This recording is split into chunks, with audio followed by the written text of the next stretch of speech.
Doctor BR Ambedkar Konaseema జిల్లా రామచంద్రాపురంలో గణతంత్ర దినోత్సవం సందర్భంగా ఈరోజు ఆర్డీఓ ఆఫీసులో ఆర్డీఓ దేవరకొండ అఖిల జెండా వందనం చేశారు.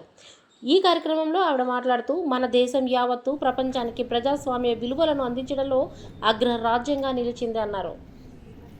భారత రాజ్యాంగం ప్రపంచంలోనే అతిపెద్ద లిఖిత పూర్వకమైన రాజ్యాంగంగా చెప్పవచ్చని, భారత రాజ్యాంగాన్ని రూపొందించిన డాక్టర్ బిఆర్ బాబాసాహెబ్ అంబేద్కర్కి అభినందనలు తెలియజేశారు.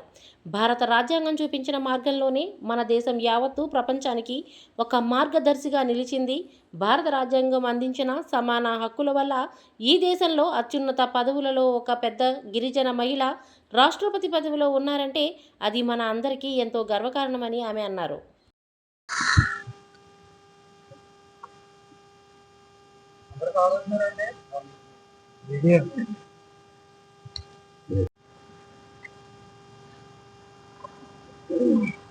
Thank you.